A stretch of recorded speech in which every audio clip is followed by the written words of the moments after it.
ഇനി role of corporation in social life എന്ന് പറയുന്നത്, അതായത് ഈ കോർപ്പറേഷൻ്റെ സോഷ്യൽ ലൈഫിൽ എന്തൊക്കെ റോൾ ഉണ്ടെന്നുള്ള കാര്യം നോക്കാം.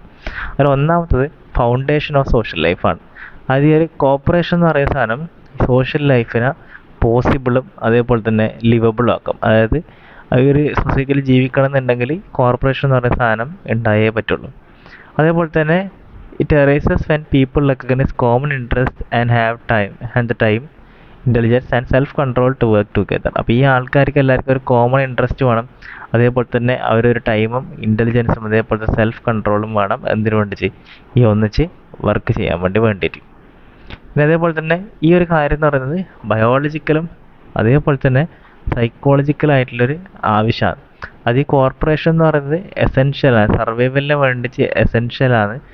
അതേപോലെ തന്നെ റീപ്രൊഡക്ഷന് വേണ്ടിച്ചും അതേപോലെ തന്നെ കുട്ടികളെ വളർത്തിക്കൊണ്ടുവരാൻ വേണ്ടി എന്ത് വേണം? ഈ കോർപ്പറേഷൻ വേണം. ഒരു കുടുംബത്തിലെ ആൾക്കാർ അങ്ങോട്ടും ഇങ്ങോട്ടും സഹകരിക്കുന്നില്ലെങ്കിൽ കുട്ടി എന്ത് ചെയ്യില്ല, വളർന്നു വരില്ല. അതേപോലെ തന്നെ എന്താണ്, കുട്ടീൻ്റെ സ്വഭാവത്തിലും പല മാറ്റങ്ങളും, പല സ്വഭാവം മോശമാകാൻ വേണ്ടിയിട്ടുള്ള സാധ്യതയുണ്ട്. It originate from biological principle of survival through mutual aid. അതായത് വന്നിട്ടുണ്ടായെന്ന് വെച്ചിട്ടുണ്ടെങ്കിൽ ബയോളജിക്കൽ പ്രിൻസിപ്പിളിലാണ് അത് സർവൈവൽ ത്രൂ മ്യൂച്വൽ എയ്ഡ് എന്ന് പറഞ്ഞത്. മ്യൂച്വലായിട്ട് അങ്ങോട്ടും ഇങ്ങോട്ടും ആൾക്കാരെ ഹെൽപ്പ് ചെയ്തിട്ടാണ് നമ്മൾ എന്ത് ചെയ്യുക, മനുഷ്യന്മാരെ സർവൈവ് ചെയ്ത് പോകുന്നുണ്ടാവും. ഇനി പ്രോഗ്രസ് ആൻഡ് ഡെവലപ്മെൻ്റ് അകത്ത് നോക്കുന്ന സമയത്ത് അഡ്വാൻസ് സയൻസിനകത്തും ടെക്നോളജിനകത്തും അഗ്രികൾച്ചറിലൊക്കെ അതേപോലെ തന്നെ ഇൻഡസ്ട്രിയിലും എപ്പോഴും ഈ കോർപ്പറേറ്റീവ് എഫേർട്സിനാണ് അത് ശരിക്കും റിലേ ചെയ്യുന്നത്. അതായത് ഈ ഒരു കോർപ്പറേറ്റീവ് എഫേർട്ട് കൊണ്ടാണ് സയൻസ്, ടെക്നോളജി, അഗ്രികൾച്ചറൊക്കെ വളർന്നു വരുന്നത്. അതേപോലെ തന്നെ ഈ കോർപ്പറേഷൻ എന്തൂസിയാസും യൂണിറ്റിയും എപ്പോഴും എന്ത് ചെയ്യും, ഫോസ്റ്റർ ചെയ്യും. അതായത് എപ്പോഴും അതിനെ സപ്പോർട്ട് ചെയ്യും. അതേപോലെ തന്നെ കളക്റ്റീവ് അച്ചീവ്മെൻറ്റ്സിലേക്ക് അത് എത്തിക്കുകയും ചെയ്യും. ഇനി ഇതിൻ്റെ ഗ്ലോബലായിട്ടുള്ള സിഗ്നിഫിക്കൻസ് നോക്കുന്ന സമയത്ത് കോർപ്പറേഷൻ എന്ന് പറയുന്നത് എല്ലാ ലെവലിലും നമുക്ക് എന്തുണ്ട്, ആവശ്യമുണ്ട്. ഇൻഡിവിജ്വൽസ് തൊട്ടിട്ട് നാഷൻസ് വരെ നമുക്ക് ആവശ്യമുണ്ട്. അത് നമ്മൾ അങ്ങോട്ടും ഇങ്ങോട്ടും ഈച്ച് ഇൻഡിവിജ്വൽസ് നമ്മൾ എന്ത് ചെയ്യും, ഹെൽപ്പ് ചെയ്യും. അതേപോലെ തന്നെ ഈച്ച് കൺട്രീസ് തമ്മിൽ അങ്ങോട്ടും ഇങ്ങോട്ടും എന്ത് ചെയ്യാറുണ്ട്, ഈ ഒരു കോർപ്പറേഷൻ നമുക്ക് കാണാൻ വേണ്ടി പറ്റും. അതായത് ഇന്ത്യയും ജപ്പാനും തമ്മിൽ എന്തുണ്ട്, ഭയങ്കരമായിട്ടുള്ള കുറേ ഡീൽസും കാര്യങ്ങളെല്ലാം നടക്കുന്നുണ്ട്. അവർ നമ്മളോട് എന്താണ് എപ്പോഴും കോർപ്പറേറ്റ് ചെയ്യുന്നതാണ്. പക്ഷേ ഇന്ത്യയും വേറെ രാജ്യങ്ങളും തമ്മിൽ അങ്ങനെ എന്തില്ല, നമ്മളെ തൊട്ടടുത്തുള്ള ഓപ്പോസിറ്റ് ചെയ്യുന്ന രാജ്യങ്ങൾക്കൊന്നും, ചൈന പോലുള്ള രാജ്യങ്ങൾക്ക് അല്ലെങ്കിൽ പാകിസ്ഥാൻ പോലുള്ള രാജ്യങ്ങളിലൊന്നും എന്ത് ചെയ്യുന്നില്ല, എല്ലാ കാര്യത്തിലും അവർ കോർപ്പറേറ്റ് ഒന്നും ചെയ്യുന്നില്ല. അതേപോലെ തന്നെ it resolves disputes, promotes interdependence and ensures societal advancement. അപ്പോൾ ഇങ്ങനൊരു കാര്യം രാജ്യമായാലും ആൾക്കാരും ചെയ്യുന്ന സമയത്ത് പ്രശ്നങ്ങളൊക്കെ അവിടെ എന്തായി ഇല്ലാണ്ടായി പോകും. അതേപോലെ തന്നെ ഇൻ്റർഡിപ്പെൻഡൻസിനെ അത് പ്രൊമോട്ട് ചെയ്യും. അങ്ങോട്ടും ഇങ്ങോട്ടും അവർ ഡിപ്പെൻഡ് ചെയ്യുന്നത് പ്രൊമോട്ട് ചെയ്യും.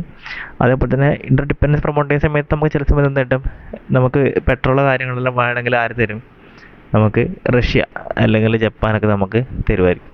അതേപോലെ തന്നെ എൻഷുവേഴ്സ് സൊസൈറ്റിയൽ അഡ്വാൻസ്മെൻറ്റ്, സൊസൈറ്റിയിലും എന്തുണ്ട്, ഈ ഒരു അഡ്വാൻസ്മെൻറ്റ് നമുക്ക് ഉണ്ടാക്കാൻ വേണ്ടി പറ്റും. ഇനി ഇതിൻ്റെ കണ്ടീഷൻസ് നോക്കുകയാണെങ്കിൽ ഒന്നാമത്തെ കണ്ടീഷൻ എന്ന് പറയുന്നത് motivation to seek a goal. അതായത് ഒരു ഗോളിലേക്ക് എത്താൻ വേണ്ടിയിട്ടുള്ള മോട്ടിവേഷൻ നമുക്ക് കിട്ടും. ഇനി രണ്ടാമത് നോളജ് ഓഫ് ബെനിഫിറ്റ്സ്. അതായത് നമ്മൾ ഈ കോർപ്പറേഷൻ എന്ന് പറയുന്നത് awareness of how corporation can lead to collective success is crucial. അതായത് നമുക്ക് മൊത്തത്തിലൊരു സക്സസ് കിട്ടണമെന്നുണ്ടെങ്കിൽ ഈ ഒരു കോർപ്പറേഷൻ എന്ന് പറയുന്ന സാധനത്തോട് നമ്മൾ അവെയർ ആയിരിക്കണം. ഇനി ഫേവറബിൾ ആറ്റിറ്റ്യൂഡ് എന്ന് വെച്ചിട്ടുണ്ടെങ്കിൽ ഒരു നെറ്റ്വർക്കിൽ വർക്ക് ചെയ്യാൻ വേണ്ടിച്ച് എല്ലാ വർക്കും ഷെയർ ചെയ്യാൻ വേണ്ടിച്ച് അതേപോലെ തന്നെ റിവാർഡും എന്താണ് അതിനകത്ത് എസെൻഷ്യലാണ്. അത് വില്ലിങ്നെസ് ഉണ്ടെങ്കിൽ മാത്രമേ നമുക്ക് എന്ത് കിട്ടുള്ളൂ, അത് നമുക്ക് ചെയ്യാൻ വേണ്ടിയിട്ടുള്ള ഒരു താല്പര്യം ഉണ്ടെങ്കിൽ മാത്രമേ നമുക്ക് എന്ത് കിട്ടുള്ളൂ, റിവാർഡ് കിട്ടുള്ളൂ. അതേപോലെ തന്നെ സ്കില്ലും എഡ്യൂക്കേഷനും ഇതിനാവശ്യമാണ്. ഈ ഒരു പ്രാക്ടിക്കൽ നോളജ് സ്കില്ലും ഉണ്ടെങ്കിൽ എഫക്റ്റീവായിട്ടുള്ള കോപ്പറേഷൻ നടന്നു പോകും. ഇനി ഈ കോപ്പറേഷൻ്റെ ഇമ്പോർട്ടൻസ് നോക്കുന്ന സമയത്ത് ഈ ഹ്യൂമൻ റിലേഷൻഷിപ്പും സോഷ്യൽ സ്ട്രക്ചേഴ്സും സസ്റ്റെയിൻ ചെയ്യാൻ വേണ്ടി തന്നെ നമുക്ക് എന്ത് വേണം, ഈ ഒരു കോർപ്പറേഷൻ എന്ന് പറയുന്നൊരു സംഭവം വേണം.